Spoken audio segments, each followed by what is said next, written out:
I'm sorry, we can't hear or see you.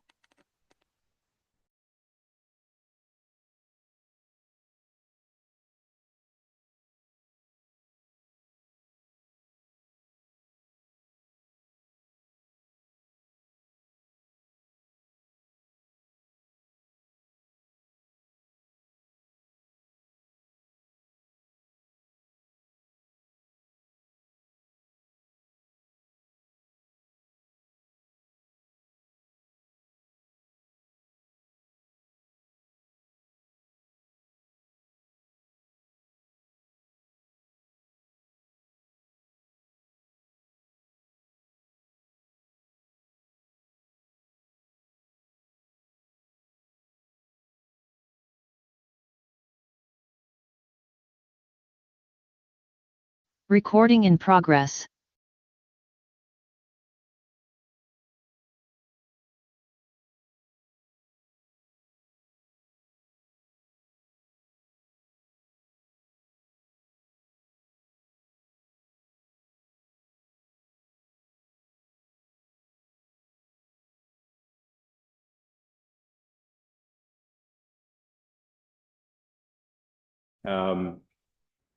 We will start. I will ask everyone to rise, face the flag.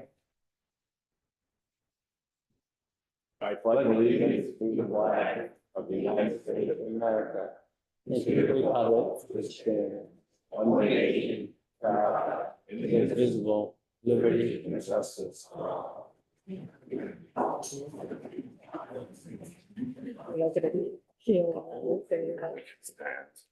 Okay, we're now at the point of the meeting where we open it up for public comments. This is relative to anything that's not on the agenda. And I think we have a lot of people that want to speak under this agenda item. Bill. Hi, Bill Weideman, Second Assistant Chief, Manchester Fire Department, Fundraising Committee Chairman for the Annex. Just an update, we're at about $122,000 at this point towards our goal of 200. With the help of a pop-up lemonade stand on a Saturday. Yeah, before we got rained out, but 186 before it got rained out. had a couple of Oh. other donations that came in after us. We're doing good. We could use the community support to reach our goal. Thank you. Now, how does it do? We're gonna go to the board. Steve's had his hand up since before the meeting started. I believe he would like to speak. Can you hear me? Yes, all right. Maybe. Good. He unmuted when I muted him. We have battling muters. Unmute anytime, Steve. Steve, try unmuting. Oh, Can you hear me? yes. I would like to read a letter to the board that I have drafted. And my time is what, Ivan, 3 minutes? Yeah, I mean, I'm not gonna cut you off in the middle. Go ahead. It appears there are many questions left unanswered concerning the current town of Manchester audit that I am demanding the answered in open meeting. I'm aware you may or may not have these answers tonight, but by the next meeting, July 29, 2025, or there within 30 days without excuses and political rhetoric, be listed and discussed under a posted agenda item.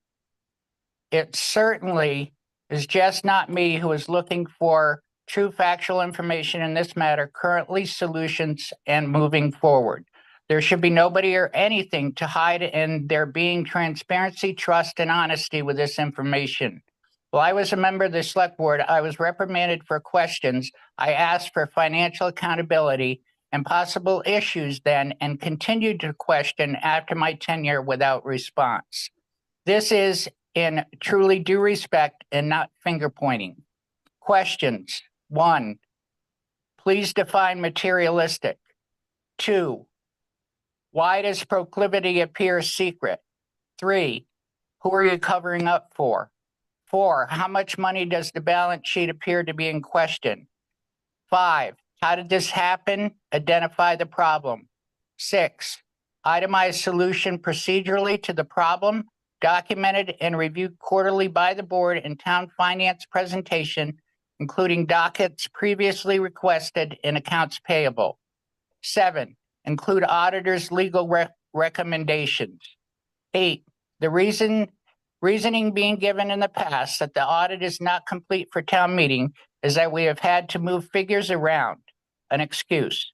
If the figures are recorded accurately in the computer system when accounts payable and receivables are generated, there should be no excuse.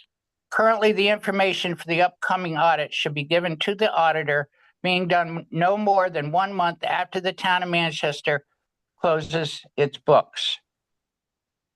Who confirms and by what method is used to verify what and how this is sent to our auditor, Telling and Hillman? 10, how can you create a tax rate without a current audit, which you have on your agenda this evening? The bottom line here is the taxpayers deserve to know. I'm asking that this letter be included in the minutes as written, incomplete, copies to be sent. Thank you. And Steve, have you submitted that letter to Submitted. anyone? Not yet. Okay, can I you wanted please? I wanted to bring this to your attention before I submitted it to anybody. Okay, all right, thank you. You know, you requested that it be attached and we'll need an electronic copy of it is fine. So that it can be attached as a public comment.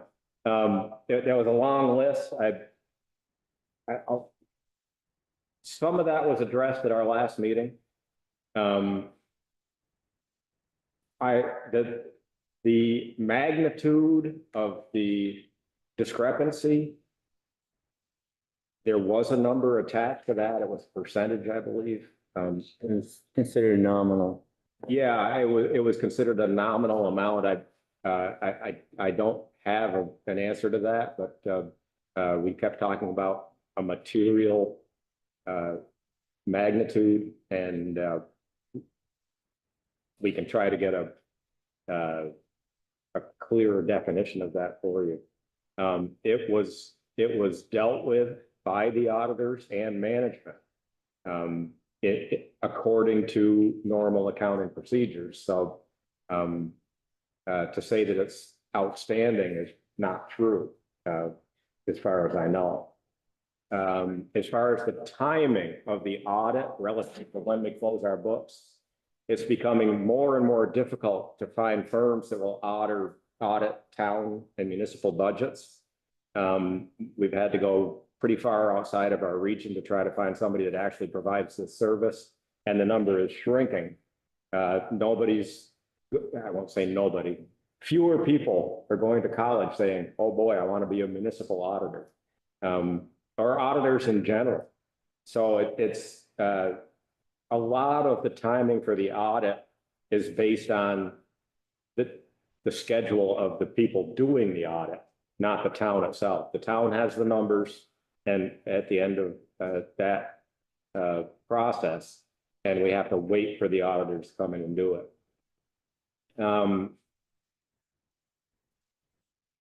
There were a number of questions there, like I said, and I think people were taking mental notes on some of them. Those are the ones that I was. Yeah, if he just sends me a copy of that, I can run down the list for him and get back the answers at best. Okay. And thank you, Steve. Other public comments?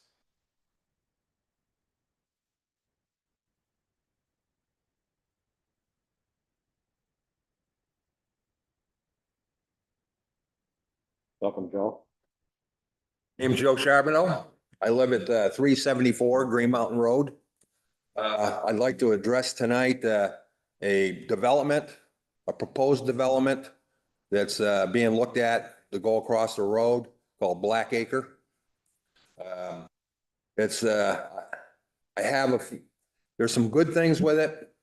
One of the good things is it's for workforce affordable housing. And anybody from our neighborhood that'll get up and talk to you tonight will tell you that's a good thing.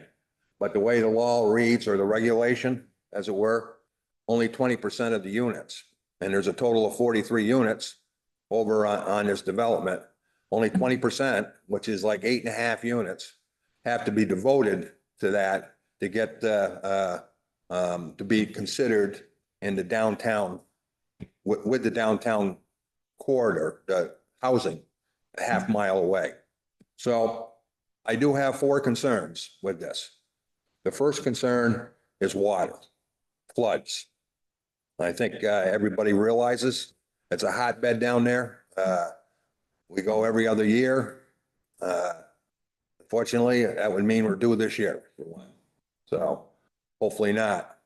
The second concern I have is safety and traffic.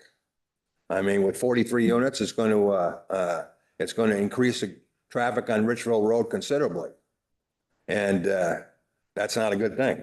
I think for a safety standpoint, I think people that drive down there know that people drive quite rapidly anyway. More kids, whatnot. The third concern I have is that of aesthetics. And aesthetics is, that is along a scenic byway. We all know that in the new 2025 town plan. So I think it kind of goes against that scenic byway, but the buildings are not, the architecture is not in concert with what we have in the neighborhood. It'll change it completely. A 3-story apartment building that's 33, 34 feet tall, plus a foot above flood level, plus 3 to 4 feet is a pretty tall building down there. And I just don't think it fits.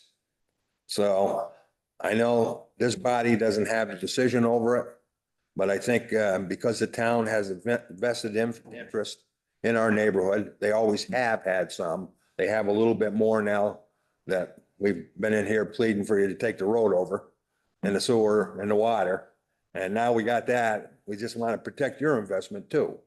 And if the water backs up, and that's the fourth thing, water twice. If the water backs up, it would only stand to reason that there's going to be more over in our neighborhood. My opinion. So, thank you. Thank you, Joe. As Joe mentioned, this is outside of our purview, and I'm glad to let people speak because it's good for us to be a part of the conversation. I asked you to be concise with your comments, and I'm going to allow people to speak to this, even though it's not under our purview. Yes.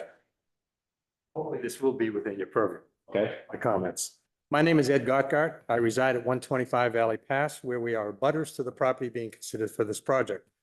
I'm a retired educator, so my first concerns relate to the possibility of having school-age children live in this development and attend schools here in Manchester. Given the high probability of having students in this development, I talked with the Director of Transportation for the district, Derek Chalmers, about the school district's potential response to now having to pick up students on the site.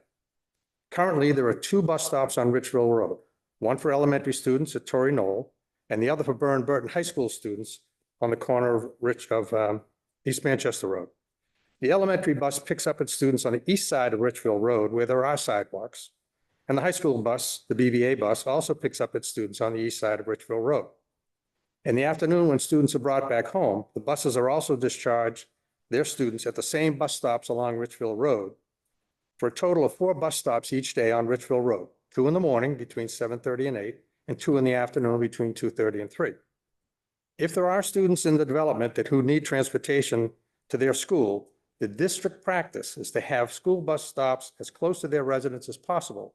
And in this case, the district would most likely have a new stop at the development along Richville Road. There is a planned crosswalk for this development on Richville Road that the developers are proposing. I understand it's not firm, but that's what they're proposing. And we can assume that it will be likely used as the pickup and drop-off point for school buses servicing these students. That would mean that there would now be 8 bus stops on Richville Road per day, a doubling of school bus stops on what is already a very busy access road to Manchester Center, 4 in the morning, 4 more in the afternoon, assuming that there are students attending both elementary and secondary schools in Manchester. The district estimates that it takes about 30 to 45 seconds for students to get on the bus and into their seats. I think that's a little optimistic, but we'll take it. That would mean an increase in the waiting time for drivers on Richville Road heading in both directions, because as you know, the traffic has to stop in both ways. There's also a railroad crossing on Richville Road where all school buses must stop and operate their door. Thus, on any given day, drivers on Richville Road will spend at least 1.5 minutes to 2.5 minutes waiting for school buses to load or discharge students and to make the required stop at the railroad crossing. So anyone trying to enter or leave Manchester by way of Richville Road will need to factor this in every time they go through the area. I then asked the district if they would rather have the students walk to the 2 existing bus stops. But the need for these students from the development to cross Richville Road, walk 1/10 of a mile to the high school stop, and 3/10 of a mile to the elementary stop was considered inconsistent with current district practice and too dangerous given the need to cross Richville Road and East Manchester Road without assistance. Thus, there would be a need to create 2 new bus stops, one for elementary and one for high school, along the Richville Road at the development site. While it might seem that adding an additional 30 to 45 seconds to driver wait time is not significant, in fact, there would now be 3 school bus delays twice in the morning and again in the afternoon, all within a half mile of Richville Road. Raises the concern about the impatient driver who decides to pass one of these buses while picking up or discharging students. And we all know that that is already a problem, but adding wait time only serves to exacerbate dangerous driver behavior. My second concern relates to the development that has to do with a proposed crosswalk at Richville Road. The one proposed on the site plans that we've seen is just a few feet past the 35-mile-an-hour speed limit sign heading south on Richville Road. To place a crosswalk there where drivers are accelerating given the increased speed limit sign would be irresponsible and dangerous, especially if the crosswalk is not supported by a pedestrian crossing light or some other form of protection for any potential pedestrian. Lowering the speed limit might be helpful, but now drivers on Richville Road will be even more annoyed, especially given during school bus times. Clearly, with so many occupants in the development, there will also be foot traffic as people will want to walk the short distances to the post office, to the bank, or even to downtown. But without a safe crosswalk to the sidewalk on the east side of Richville Road, they will be subjected to some potentially dangerous traffic, as Joe had mentioned, on Richville Road. We hope that the select board will take these concerns seriously as you are the town department that is responsible for public safety. It's our contention that there will be some dangerous public safety issues arising if this current proposal for development along Richville Road proceeds. Thank you for your time and attention to this matter. I gave a copy of my words to Ms. Dixon here. Thank you, Ed. Have you or will you express those same concerns to the DRB? Yes, we will. Yeah, this will be my mantra. I'm an educator, I'm a retired educator, and I worry about kids. I worry about kids getting on and off buses, and I worry about Richville Road. Yeah, this is, I mean, it's an important discussion, especially pedestrian safety and that sort of thing. Some of that, you're absolutely right. Some of that does fall into our purview. In the past, if a development has presented a need for some sort of infrastructure like that, it would be typical for the developer to pay for that infrastructure. So we will keep abreast of that. Thank you for bringing That's that. precisely why we wanted to raise this with you tonight, so that it's not an afterthought. This is in the early stages of the project's development. And we wanted you to be prepared before it becomes much more of a reality than it is. Thank you. Dom, are you next? See if there's anybody else who wants. Not. Okay. Do not want to speak. Well, I saw you looking around with I wanted to make sure, anticipation. everybody had a chance to speak. I'm Don Penzi. I also live on Green Mountain Road, as you probably all know. I know that none of you ever looks at Facebook, but if you should happen to look at Facebook, there's a great posting there. And the posting has to do with this development. Development of a 3-story apartment building, 170 feet long, 70 feet deep, and 33 to 35 feet high. The average height is 33 feet. but some areas it's 35 feet and higher. Once that building is built, you won't see anything behind it, not from the road, not from the sidewalk, or not from the homes that we all live in.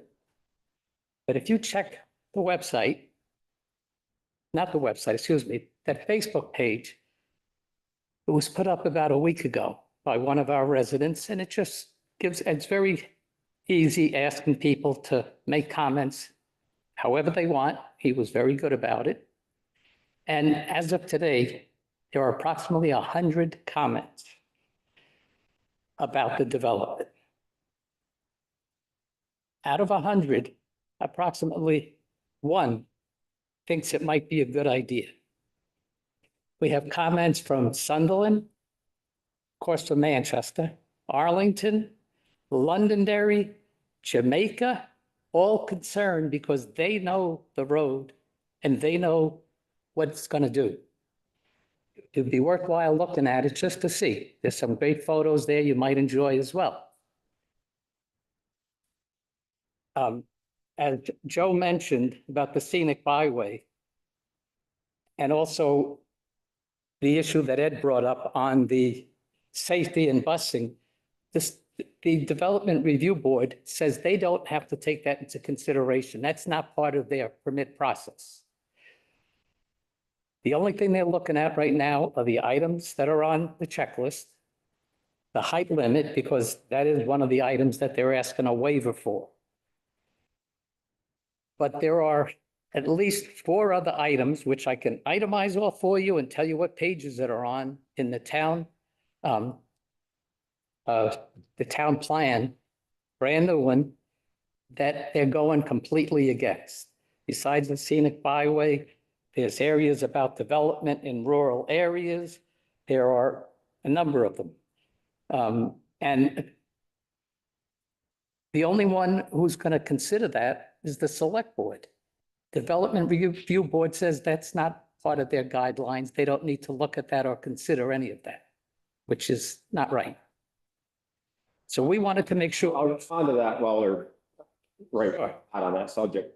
The town plan is not a regulatory document. Yes, we realize. but There we have it. It does become a regulatory document under Act 250 because one of the 10 criteria is doesn't conform to the town plan. But we're not allowed, we can only go by our zoning bylaws, which should be consistent with the town plan. But the DRB is correct. They don't consider the town plan. They have to consider the bylaws as written. And the bylaws are written by the planning commission. So I guess I'm not going to say we have silos, but it's different than it used to be when the planning commission was also hearing the applications. There was a little bit more of a connect there. When we brought up the issue of the height and the size of the building at the advisory board, they didn't want to consider that at all because that had nothing to do with what they were discussing.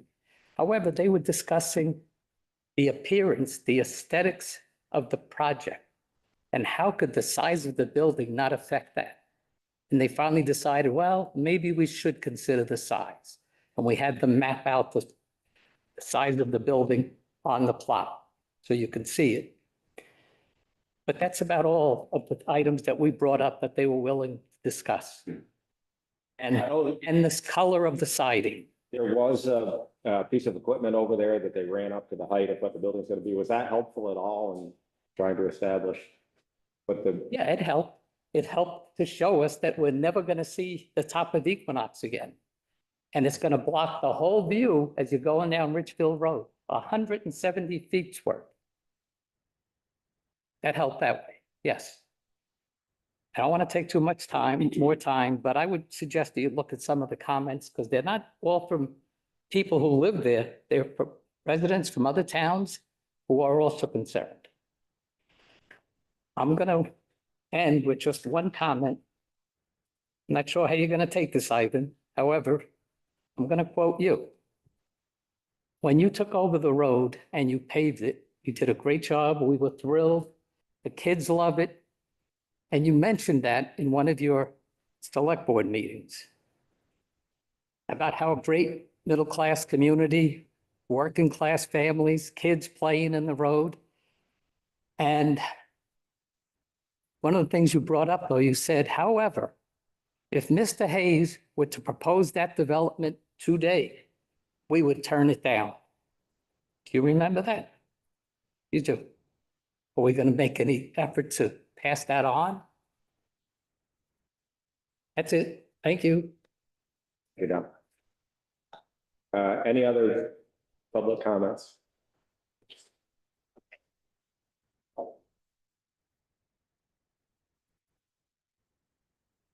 Mike, are you entertained? Mike made a comment at a meeting a couple of meetings ago that the public comments portion of the meeting is the most entertaining part of the whole meeting. You probably missed that I was quoting you when I said. I'm sorry. Everybody's quoting you tonight. I'm Rob Davy. I just have three questions. I don't know if this is the right place to ask them. But I'd like to know what the legal definition of the workforce, quote unquote, is. Is there a legal definition of the workforce? That's above my ability to answer. It's not a legal definition. They have a definition that they use to judge whether it's an affordable or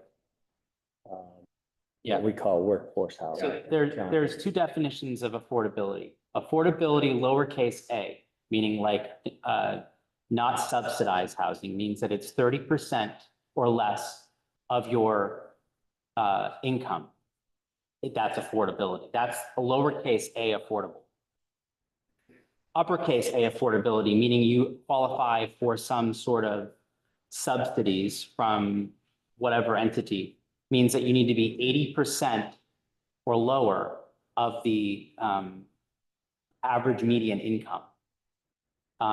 So there's two definitions, whether you qualify for subsidies and then there's affordable housing. Affordable housing for workforce typically sits in that 80 to 100% range. So 80 to 100% of the affordability scale. Clarify something.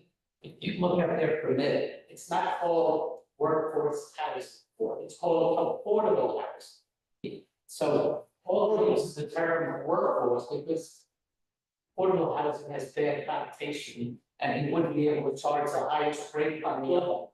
Don, that's why I'm actually specifying lowercase a versus uppercase a. We shouldn't even be using workforce housing. It's for this. Well, I'm gonna rein this in. Yeah. Because now we got it back and forth. It's circumventing the man who has the floor. Well, my next question was, who decides the actual people that are workforce? Is it a town board that's going to decide the people or is it the builder? Oh, as John was just saying, it depends on the housing and whether it was set up as capital A affordable. Because if it is, then it takes into account that person's income. And there's an income range that would qualify them for going into capital A affordable housing. Yeah. If it's workforce housing, which could quite possibly be capital A. Yes. Or lowercase a. If people are just throwing around the word affordable housing, it means nothing without the capital A. That is when all the qualifiers and the regulations come in. We don't establish those numbers. That's established on a So federal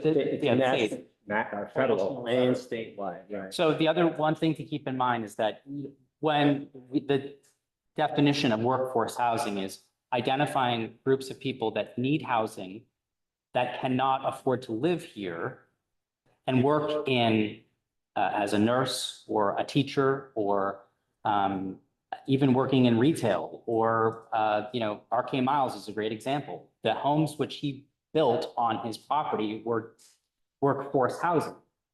That would mean they work in Manchester, or would that be a requirement, or they could work in Rutland or Bennington? If I can jump in just for a second, there's no definition for workforce housing. So like Don said, let's throw that word out for now. there's a definition for affordable housing. And it's based on the number of people in your family and the amount of income in the family unit. And there's a statewide criteria. If you meet that, then you're qualified as affordable housing. Are these state mandated like units that we're short of, or do we, the town falls under?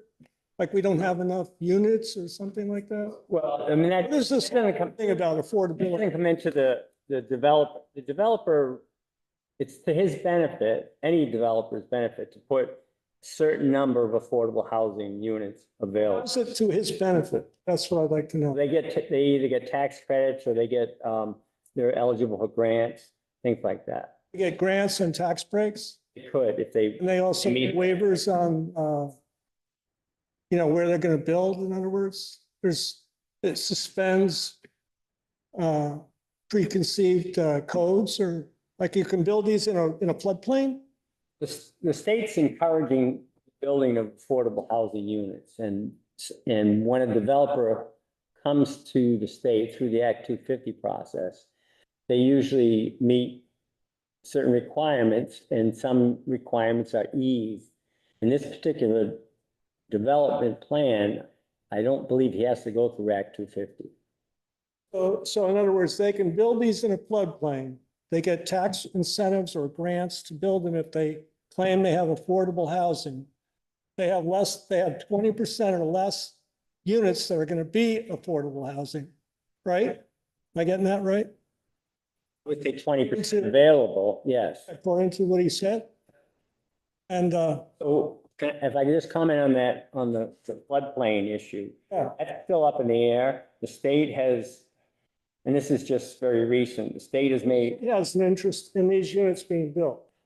You know what you're saying? they encourage it because they want to develop more housing statewide, and they want to develop more Who affordable. wants to build more? The state wants towns. State, Vermont, or, State of Vermont wants towns to build more housing. I see, the town may not want, but the state wants it. It's true. Okay, and they get grants for this. And they It's get tax possible. incentives for this. And the builder gets to build a large project that, is gonna supersede the land use, proper land use. And they're gonna make a lot of money on this. And they're gonna write it off on a short 20% or less units to get all this. And we, as the people that live in the town, have to deal with this. And I don't see how that's just.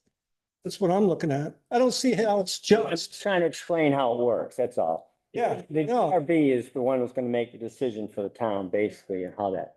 How is this Yeah. just to people that live here and are invested here and have raised their children here? How is this fair and equitable to us?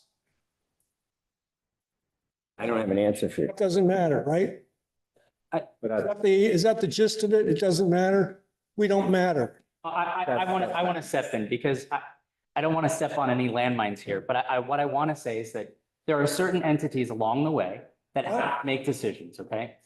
The state isn't saying, oh, look, there's this piece of property that's in the floodplain. They know what's going to happen potentially with that piece of property. They're not encouraging this specific property.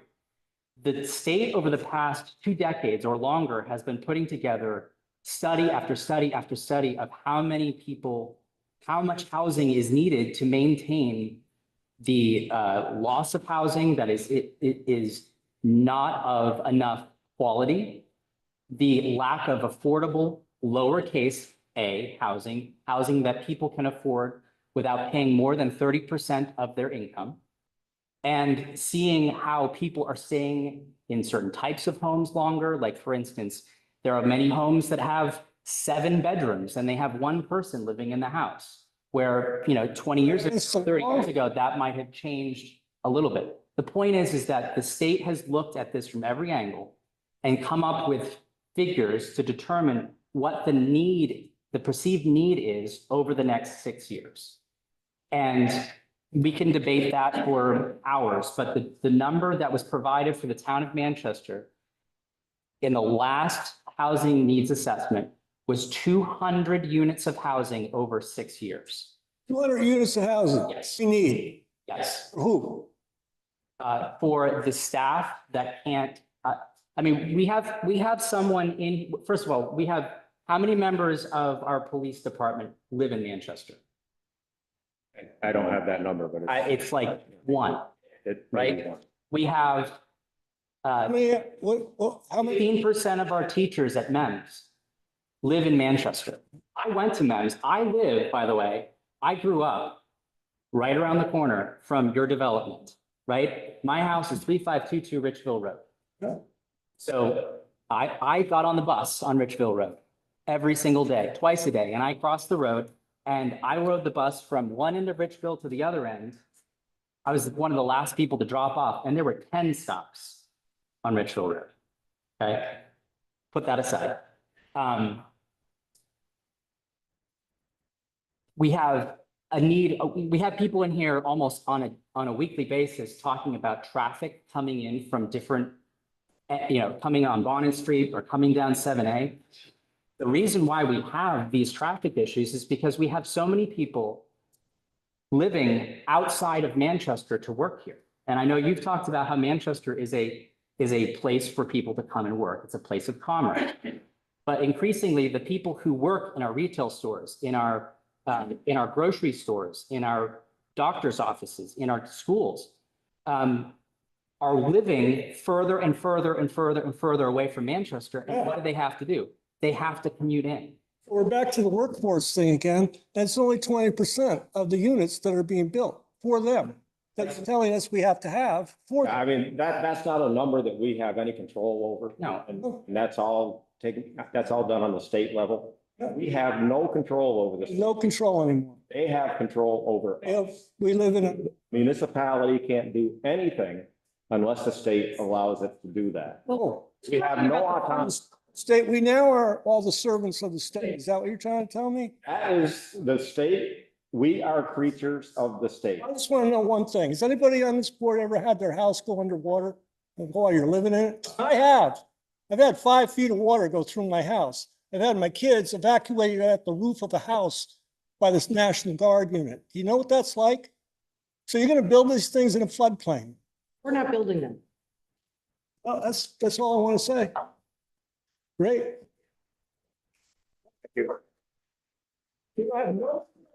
We can't say anything and the state dictates to us and we just salute the flag and march off.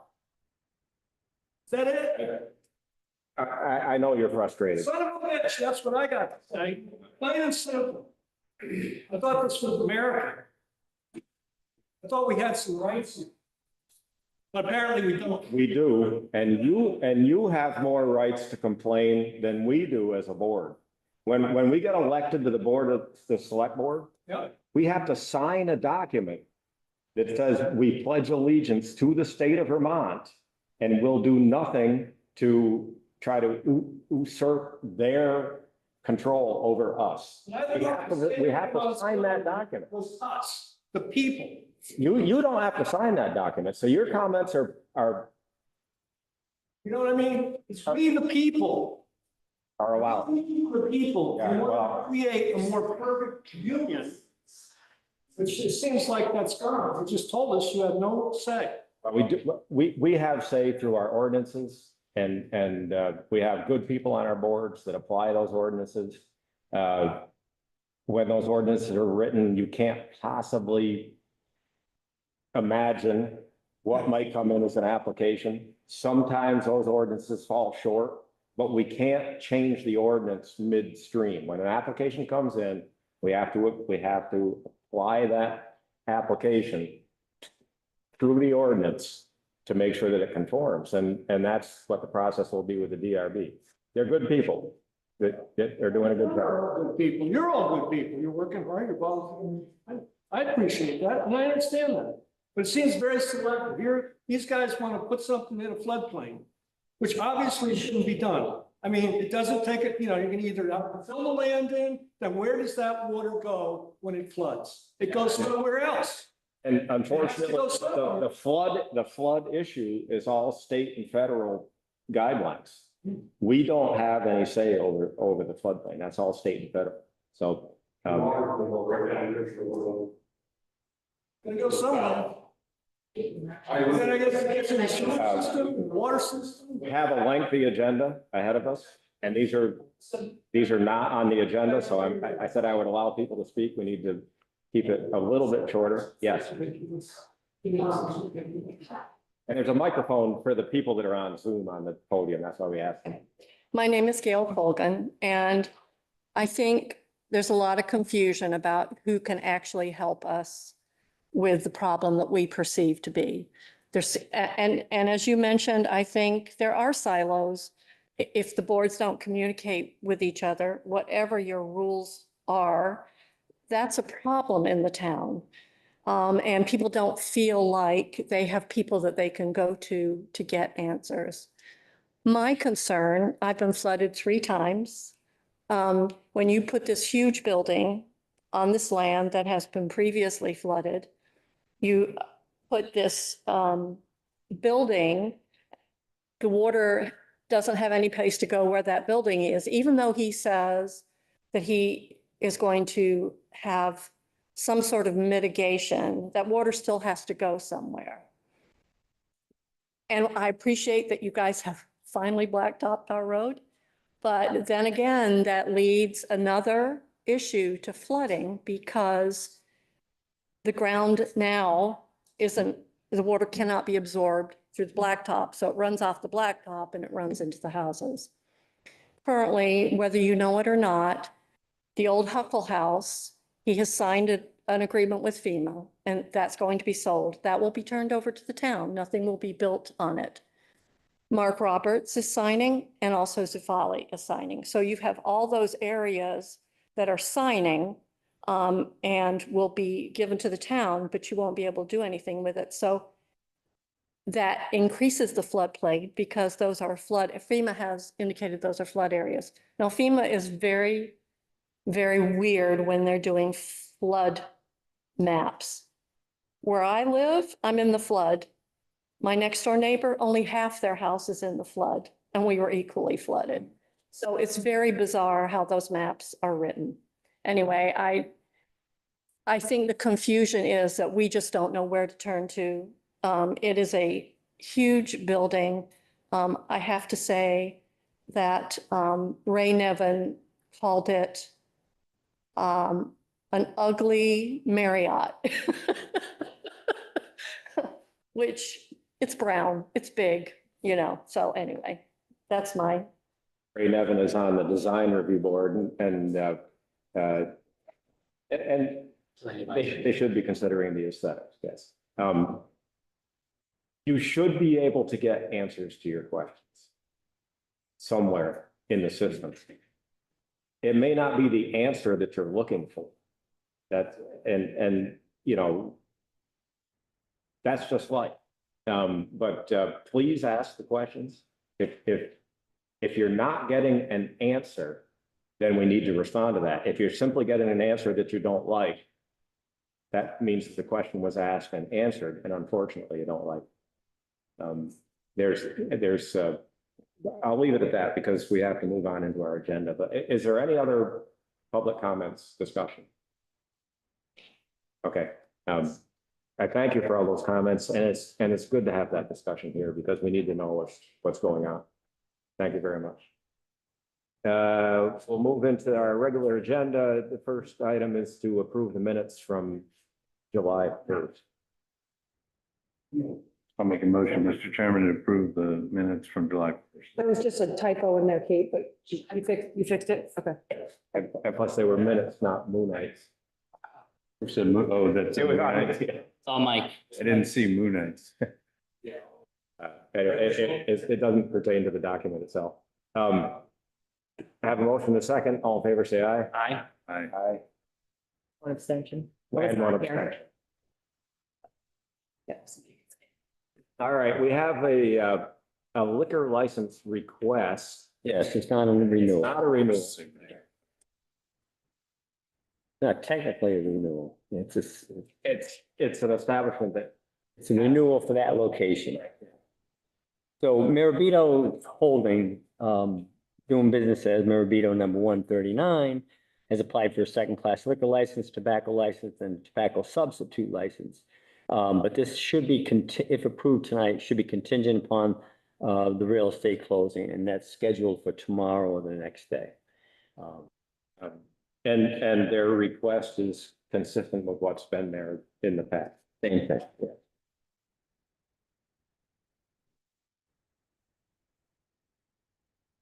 And this has gone through the normal channels as far as. Correct, yeah.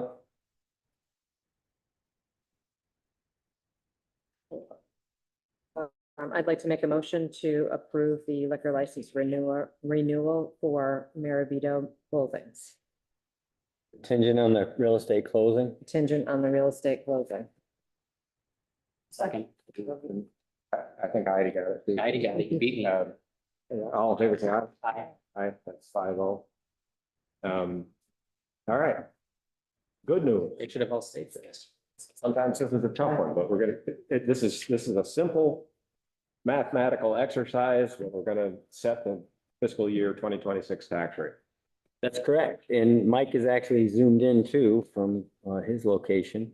But the good news, like you said, and too bad people left, is that the total tax rate is going down. You'll see the FY25 and FY26 rate summary comparison box, which is just above your signature lines. And you'll see where the non-homestead overall is going to go from 1.6085 down to 1.5952. And on the homestead side, an even bigger decrease of from 1.5328 to 1.3896. And so, and we did change one item on it where it says the voted appropriations. It's no longer Mark Skinner Library appropriation. It's the Manchester Community Library. I would just put one caveat, not that this is, we're talking about the rate, obviously, as it is right today, but it's directly related to this, but indirectly, which is that this rate is probably also related to the fact that there was a buy down or a one-time shift of general fund money to the pot to determine and keep this rate down.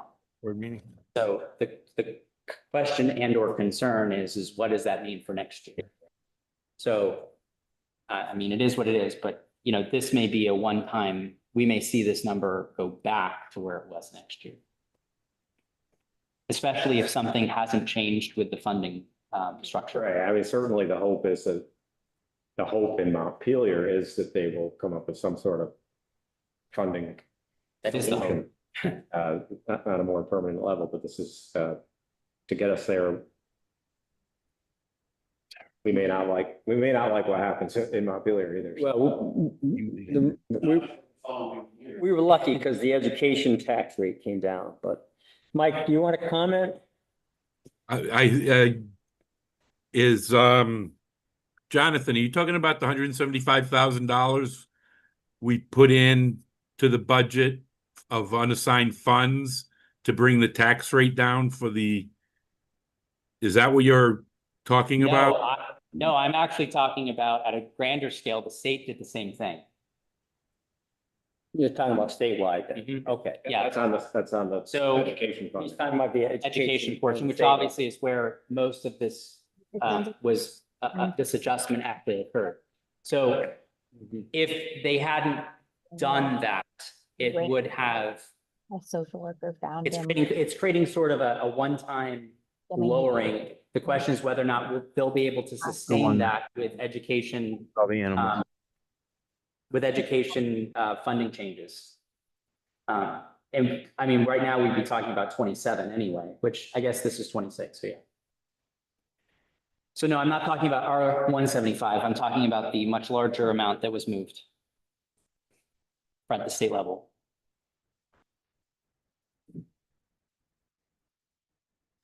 Well, the anyways, problem with that is we can never anticipate what the state's going to do. No. So we have no idea or no way of knowing what they've done this year and how it's going to affect next year. Oh, I completely agree. I'm just putting that footnote that while we may be celebrating today, we may have an issue next year. Put it on record. But, For now. I mean, this is on the municipal side. It's simply taking the budget that was approved at town meeting. And then taking the grand list as it exists today. And applying that formula to get a tax rate on the municipal side. And then we add to it whatever the state tells us the education tax will be. And that gives us this number. It's all simple mathematics. There's nothing to be adjusted. These are the numbers. The good news is they're lower this year than they were last year. Yeah, and, you know, and the grand list did go up, you know, pretty much right on 1%. Yeah. And that's, we anticipate that when we project a tax rate. We typically anticipate a 1% growth in the grand list.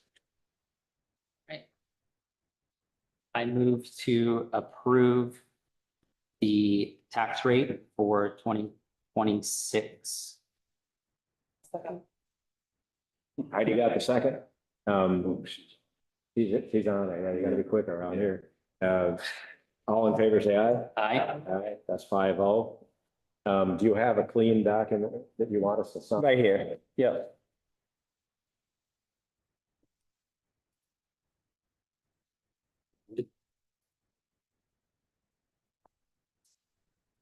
It's always nice when the tax rate goes down. Steve missed this. Thank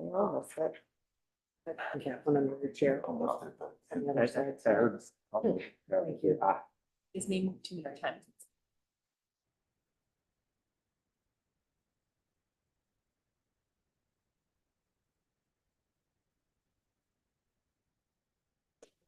Bill, I see you're still here. Are you gonna speak to the lease for the compressor? What, we're gonna get it one way or the other. I guess the question was whether we're gonna find it. Yeah, I will have to go to the.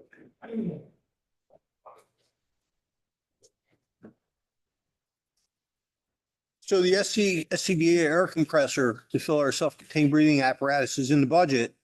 But I guess it's a question of whether we finance it over 3 years at a high interest rate or whether we purchase it outright.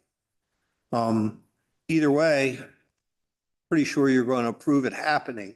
But it's a decision of how you want to go about it. Interest rate was 6.2, I think, yeah. Yeah. 6.22. Could you get this from the search fund? Because is it capital? It's definitely a capital item. Any expenditure from the CERT fund has to be approved by town meeting. Okay. So, we could, but it would throw it In the next year. Okay, so then it will come out of our budget probably and we'll finance it over 3 years. Out of our operating. So we have, it's in the budget. It's in the budget. Well said. It's in the budget for this. Isn't there a better way than financing it at 6.22%? Isn't there a place that we could find the money and give it? Community Bank had no interest in giving us a proposal. So Scott and the town went out. They had a proposal with no interest? No, They had no interest in giving us a not interested proposal, in lending to us. Or not in, lending us the money. no interest. So, the town did reach out to the second, option, somebody local. And this is where we're at. The company the financing is somebody I got through the vendor that's supplying the equipment that they've recommended to other people in the past that does this kind of financing. You have self-finance fast. I just don't remember the scheme. To save the interest rate. I'm just puzzled why we're talking about If this. the money's when we already accounted for. Well, we had this discussion in December, in the budget process, and then we brought it to the voters. You had approved it for this. Now we're going to reconsider that? Is that what we're doing here? I'm thinking why, if we're earning 4% on our money in the bank, why are we borrowing at 6.2? You want to take it out? Take it out of one of my capital accounts? Yeah. Same? Yeah. It's up to you.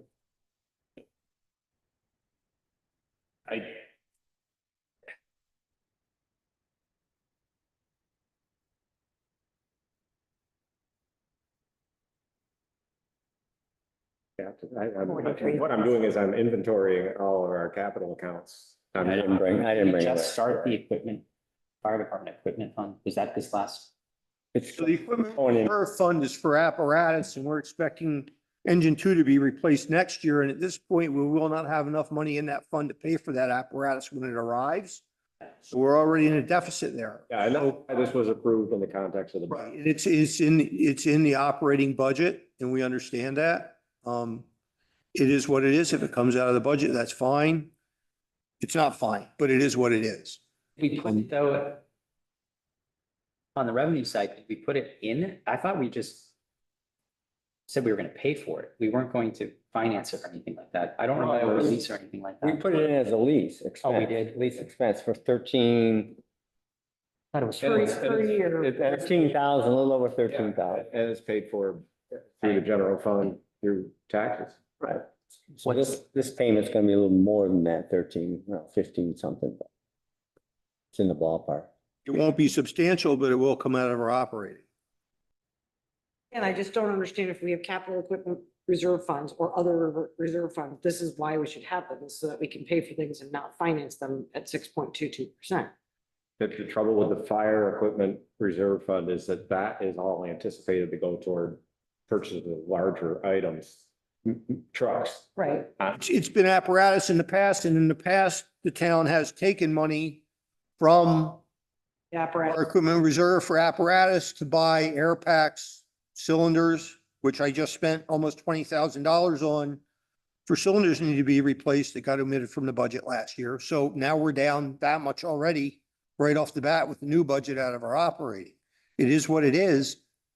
But if we're going to finance it, that's fine. I would just, we need to move forward and replace this piece of equipment. It's 32 years old and is not serviceable if something should happen. It's, A couple thousand. yeah, but it's the principle. Yeah, I understand. Especially if we can put the money back into that fund.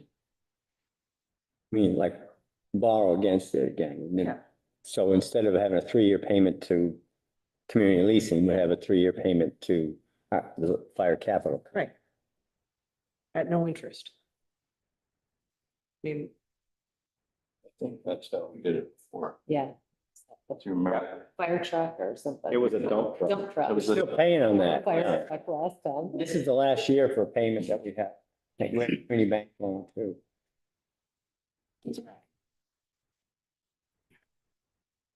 We would be at more favorable terms. I mean, I have no problem doing that if that's the way you want to go.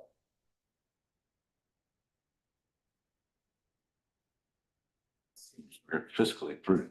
And just to add a little perspective to this, like, I don't know if anybody's looked at this, but if we finance it at the 6.22% for 3 years, we're looking at a total finance charge of probably $3,100 over, so $1,000 a year.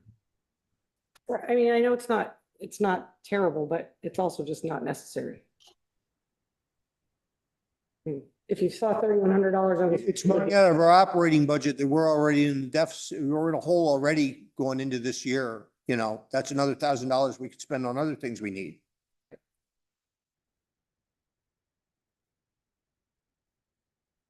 So. Run me through the logistics of this, if we decide to finance. We could self-finance, right? So we have to set it up so we pay ourselves back. Starting this year, because we have some in the budget already for that. Save $13,150. $1,000 this year. And so we'd pay 13,150 this year, and then maybe next year, and then the third year would be whatever the remainder balance.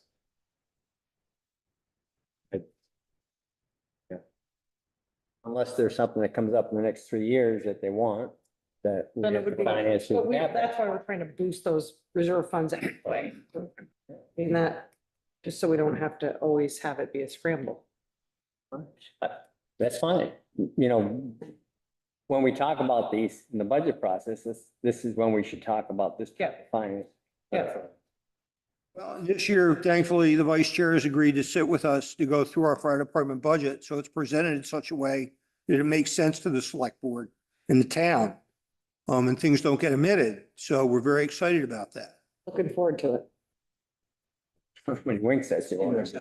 Yeah. You have to make a motion for this? or Yeah, just- that's, I don't want to make work for you, Mike, but I think we can do what we can at every opportunity to save money, and this seems like a good way to do it.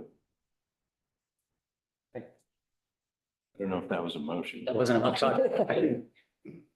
Wasn't a motion, but I just want to throw in my. Can I just make one comment or a concern that I have? The amount of money that we transfer from the fire department's budget into the fire equipment reserve fund not only needs to fund future fire trucks, but it's also used to pay bond payments that we took out bonds to pay to buy fire equipment. And I mean, this could take this could have a devastating effect on what the future of the fire department will be able to do and whether they'll have adequate reserves. Mike, would be caught up in 3 years, right? And then if we don't have a huge expense to buy in the meantime, like a new Well, we'll be truck. caught up in 3 years, but initially all the money's got to come out of the reserve fund because we're going to have to pay the vendor 100% of the bill. But we can boost the reserve fund after the next budget meeting. We can add that to the fund, which is in, December or January. That might That's work. Have a town meeting. Town meeting, yeah, but it could be done by, Worst case. Yeah. Mike's concerns that we have a couple payments already coming out of it. do you know what the balance is of that fund right now? Roughly? I don't have that with me tonight. Like, We discussed it the other day. I don't have it off the top of my head, but by next year, we're still short when that truck's supposed to arrive. you have to add to it anyway. But And this is a discussion for moving forward with the next budgetary, where we're going to go with that. So the next piece of apparatus, I believe, that's going to be due for service is the tower, which we're looking to have that refurbished. We're going to check. Jamie's going to check versus if we do something now, is the refurbishment worth the expense to get 12 more years? Or does it make sense to try to sell it and purchase something to weigh that out with the depreciation where we're going to be? That's a future discussion, like. It's a future discussion. It's down the road, but that's the next big, and probably $400,000 to $500,000 for a refurb. why don't we do this? Why don't we have Mike check the balance of that fund and make sure that it's tenable to do this? Why don't I bring that information back to the next meeting? You can put it off 2 weeks, is that okay? Or We don't want to sign this lease, but we also don't want to commit to not financing. We could get this anytime. Okay, so let's just, we'll check the balance. so we'll table it to the next meeting. What's that? We'll table it to the next meeting. Get a little more information. So Steve Nichols has got a hand up.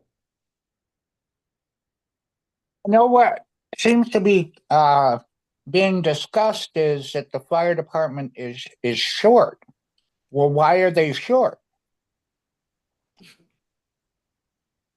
Are we They're not- taking money out of I accounts? think you came in late to the conversation. They're buying a new piece of equipment and they were I gonna, know that. they were gonna finance it.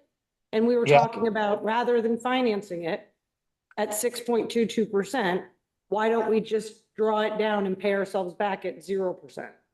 And so there's nobody's short. We're just trying to decide if it makes more sense to self-finance on this equipment purchase.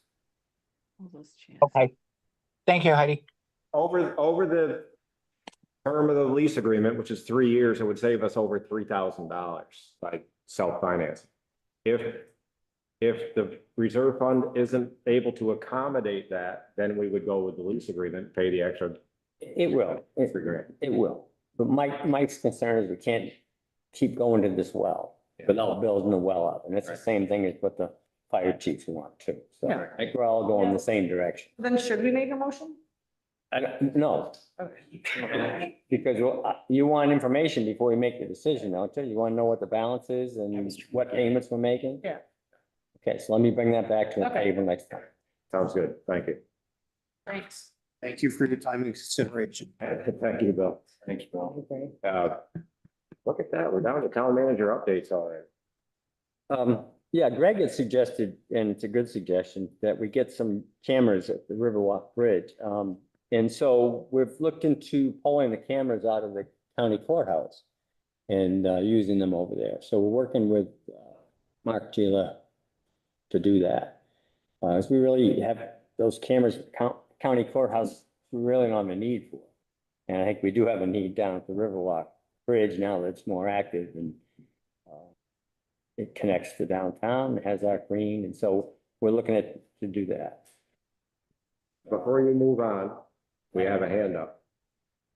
Okay. Who's gonna pay for that, Scott? We own it. We're using the cameras we already own, Steve. I understand that, but you're gonna have to pay somebody to install them, aren't you? Yes, we are. And I don't have a Okay. price on that yet. So who do you anticipate going to pay for that and where's it gonna come from? We have a budgeted amount for parks maintenance. So it will come out of the parks maintenance that we didn't budget for from the start. When we budget for parks maintenance, we don't know what we're gonna spend it on. We have a certain number we put in there and we come close to it each year. It's kind of like the legal and consulting lines in the budget. You have absolutely no idea what you're gonna spend. You put money in there and try to keep it within the amounts you have in there. These types of maintenance lines, you don't know what you're gonna spend it on, but Scott will get a number as to what this is gonna cost, and then we'll look and see what's available, and it'll probably come out of the parks maintenance. And are there more expenses that the town is gonna incur as this same situation arises? Probably. So I don't understand, who's gonna be responsible then for the maintenance of this? We had a lot of discussions about the cost of, keeping the Riverwalk Bridge plowed or shoveled, and we talked a lot about this at every single Riverwalk meeting that we had. And I think we said we thought it would cost around $2,000 a year. Yeah, that's what we have. But, that's gonna be part of our the town's responsibility for ongoing park maintenance, that's all. Okay, I just don't want to be slapped with something that we're gonna have to come up with money that's considerably more than what these camera installation is gonna cost too. The idea of the camera, Steve, also was preventative to one of the concerns that people have was that there would be graffiti on that new marble, and so we. Yeah, I understand that, but I just don't want. Yes. I just don't want us to get into a situation, Greg, to where, more money and more money and more money that we're gonna have to come up with that we're not aware of. I mean, it's a valid concern, but it's not gonna be a substantial amount of maintenance costs. So in next year's budget, maybe we add another couple thousand in that line item, and that's the reason why. Same thing we did for the rail trail. Is that tied into the existing systems that we have? Yes. Okay. Okay, I have one other item. So I've been updating you on the Bourne Brook hazard mitigation process, the floodplain restoration process. And we were just received a notification this week that our project was selected as one of 3 priority projects in the state. And they left. True. Now. Okay. There you go. So the project has now gone to FEMA for their review. What happens when it goes into the FEMA review? They usually kick it back for some reason. We want this, we want more development in there. And the state actually did a great job with this one. And they hired outside vendors to anticipate FEMA's questions. So we've put all that in our package, even after we were approved by the state. So we've added all this lump sum information onto the project package that FEMA has now. So it's under review by them. And hopefully we won't have too many questions to answer. And this would be a 2027 construction project. Yeah, so that's great news. Now, in the meantime, we're gonna have to facilitate this, we might have to do some more engineering work. And, but you guys have, We allocated money for it. yes, you've allocated money for that, which is great. So we're gonna start that ball rolling next. That would be this year, like at the. Now. Yeah, now. Excellent. Steve, is your hand up on this item? Yeah, if I can just make a comment, you know, I think this is great, Scott. It's fantastic that we're on top of the grants and that kind of thing. And my concern is it going to be another waste of money? I mean, we went in down there before, we fixed it. Don't give me this climate control stuff. I'm well aware that there's a climate control issue. The engineer, the state engineer was down there with Brent. You can do this, you can do that, you can't do this, you can do that, you can't do this, you can do that. And it didn't solve a thing. And you spent over what, $175,000. So my question is, what good is it gonna do? Hope we find out. It's a massive, massive project. If we got a grant for it, it would. Yeah, I mean, Really help. we're gonna be approaching 7 figures by the time this is done. So, Steve, it's a huge project. Whether it has the effect that the engineers say it's gonna have, I hope they're right, but I can't guarantee anything. Yeah, I know. I hope they are. I mean, here we are, we keep putting money into it, and we don't seem to be fixing anything. The other thing, Steve, to consider is the fact that the 40 houses in that development represent X amount on the grant list. And it's in the town's best interest to protect it by expending this money now to try and protect our interests. Well, I And- understand, but it's spending the money, and if it's not gonna do any good, there's no sense in money. A lot of the work that has been done to this point, should help. Should we have an event? If we do have an event, it's probably gonna have to be redone.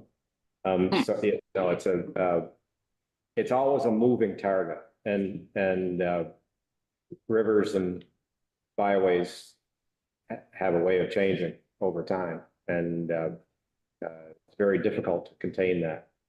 But the work that you were talking about, that Brent did, it was not worthless. I mean, it did what it was intended to do. Some of it has not been challenged yet, but we anticipate that it's going to do what it's intended to do. But we're going to have to reassess after a heavy rain event with some flooding to see if it needs to be done again. There are very few solutions that are permanent to this situation.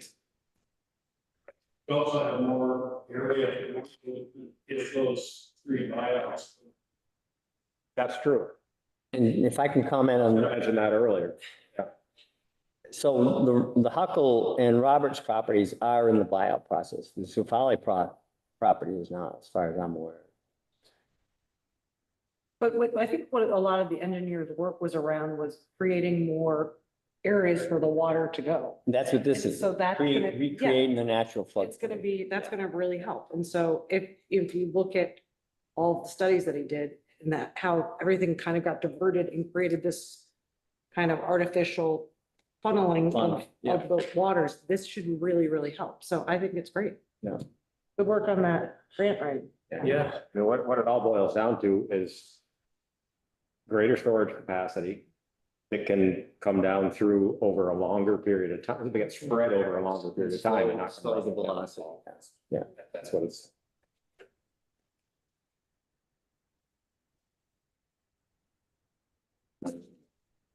Is that it for town manager? Yes, sir. We're down to other business. That's it. This table. Does anybody have any other business? I wanted to just mention that we had the first public forum on the housing task force for one of the proposals for Airport Road. I think it was actually pretty well attended. We had a good crowd online as well. We were able to get through the one in about an hour. And we had scheduled two for this coming Thursday. And at this point, I think we're going to look at moving one of them to the following week, which would have to be here because the library is not available. But that would give each entity an equal amount of time. So we don't seem rushed to get through two. But I think, I think it was I think it went pretty well. And I think it also, gave an opportunity for folks to hear what directly from the mouths of the people that are interested in the property. I watched on GNet. It went really well, I thought. Yeah, and thank you to Lori and Heidi Kane. I'm gonna come on Zoom this week. Yeah. Well, and it also, by the way, it gave us an opportunity to test the new AV sound system that GNAT and I almost said Mark Skinner Library, Manchester Community Library has put together to kind of make it more cohesive and easier for meetings like that to happen. So you can actually hear in the room and actually hear at home and not have to worry about two sets of cameras, two sets of mics, two sets of everything. So it was kind of seamless. It seemed really good. Sound was. Yeah. And just to reiterate, that's a free space for us to use. I just, because Yeah, we don't pay. we don't have to pay for And it. they actually stayed And longer and the room is bigger, yeah. so in case lots of people show up, more than would fit in here. That's why we use the space. And it's also cooler. Yeah, better. It was better very air. nice. Yeah, it was nice. Well, okay. I want to thank you for stretching that conversation out because I had a very chewy snack. Oh, I know they are too. Well, so, as it pertains to the fire department and the annex building, there's a group of kids that have been doing these pop-up lemonade stands that have been very successful. And my daughter has a goal of raising $2,500 by the end of the summer. So I'm going to keep pushing these lemonade stands. And so thank you for coming to them. And, it's a lot of work, but she enjoys it. Cool. It was a big rain out. It was a big bummer of rain out. Yeah. Pretty awesome. And I know this is the next item on the agenda, but technically the agenda, we've been saying this entire time, 2 weeks, but our next meeting is actually August 5th, according to this. Yeah. Because this is a month with 3 meetings, not 3 Tuesdays. We didn't, I don't know, who said the meeting was in July? We've said it a couple times, yeah. Somebody, one in the We said public it. said, But what yeah. he said- Right there, it's August 5th. Answer. Our agenda. Already right there. So any other business?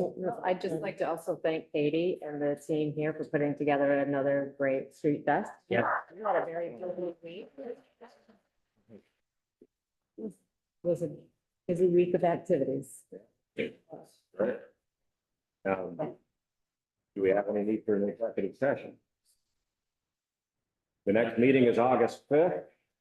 Lori, you know what to do. I'd like to make a motion to adjourn. Second. Favor say aye. They're two, but it's so good, right? They're the sweet ones and they're like, sweet. Just so I